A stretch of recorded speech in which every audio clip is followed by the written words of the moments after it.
Hi Sagittarius, kumusta po kayong lahat? So ayan Sag, maraming salamat po pala sa walang sawang pagsubaybay sa ating pong mga reading, and kung ikaw ay bago pa lang sa ating channel, mag-subscribe na po kayo. Then i-click mo na rin yung ating notification bell para lagi kang updated sa ating mga bagong upload. Okay, so guys, sa mga interested naman sa ating private reading ay nasa description box below lang po yung link. Message lang po kayo. Okay, so Sag, tingnan natin ganap sa inyo this week. Sagittarius. Ganap po kay Sagittarius this week. Spirit guide. Okay. So guys, meron tayong King of Cups, non-toxic, masculinity, emotional, maturity, and compassion. Wow! Guys, parang ang dating mo this week, napaka-professional, no?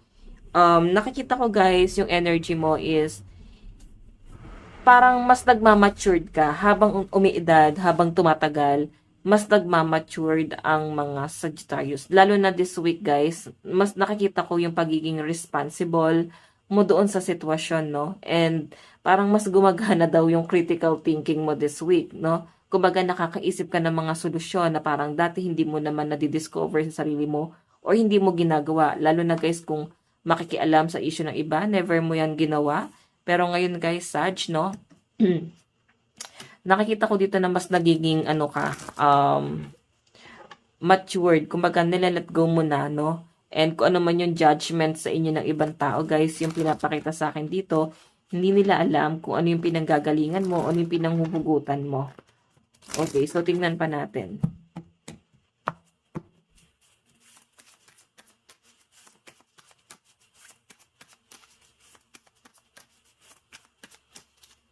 Meron tayong 10 of Wands, burnout, uphill battle, taken for granted. So guys, siguro may struggle pagdating naman sa family. So ito lang yung sinasabi ko guys, na gumagana yung critical thinking mo. Kasi guys, nagkakaroon ka ng solusyon doon sa problema. Ito nga family, 10 of Wands. Kumbaga ikaw yung nakakaisip, ikaw yung parang responsible din doon sa bagay na yon.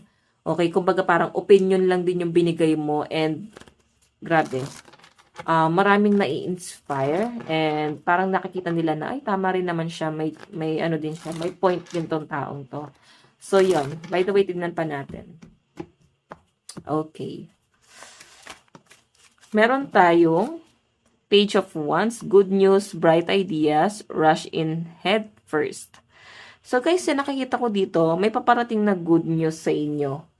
Ayan no. And parang ano to guys, opportunity or sa career, sa source of income, something na kaperahan.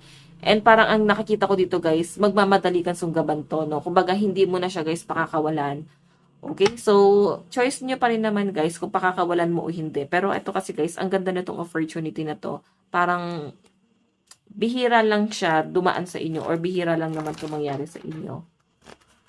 Okay, so tingnan pa natin.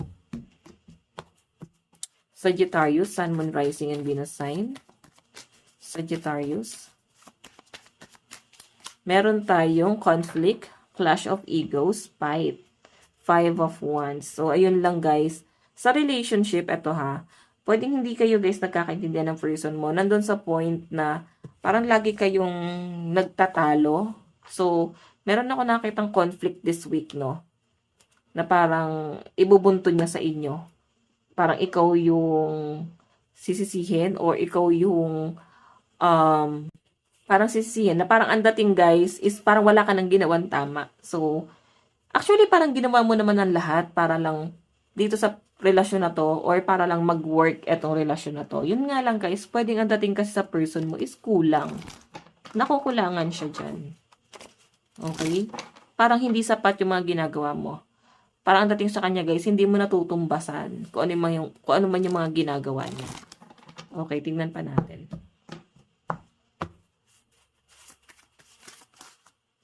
Meron tayong fearless, risk taker, free spirit, Knight of Wands. So ito guys is change direction. Ayan o. Nakikita ko sa mga Sagittarius na parang may bago kang i-grab na opportunity. Change direction, ibig sabihin malayo doon sa pinofursu mo. So, I think magkakaroon ka ng expansion this week talaga, no? By the way, tingnan pa natin. Meron tayong eternal love. So, pagdating sa relationship mo, actually, mas ina-ideal mo yung relationship ng mga magulang mo. Na parang maraming taong nababaitan doon sa parents mo. And unlike dito sa relationship mo na parang puro struggle, puro pag-aaway, okay naman siya guys.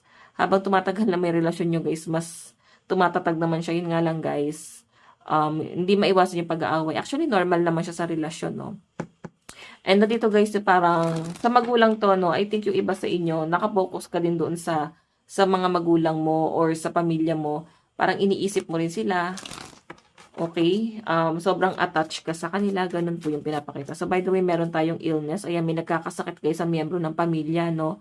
Nakikita ko sa mga Sagittarius yung pag-aalala mo dito. Marami ata nagkakasakit this week, no? Or pwedeng ngayon, meron na. Pwede ngayon may nagkakasakit na, oh. Kaya masyado yung pag-aalala din ng iba sa inyo. Then,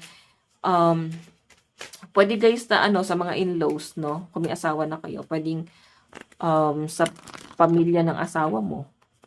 Sag. So, by the way, tingnan natin. Meron tayong disturbance. Ayun, parang wala kayong maitulong pa sa ngayon kasi kagaya nga na sabi ko guys, nagre-recover ka pa and kadarating pa lang ng opportunity mo this week. So, wala ka pang maitulong kasi nagsisimula ka pa lang. Tingnan natin. Meron tayong good news. Wow, may good news na paparating sa inyo, Sag, this week, no? Napakaganda nito.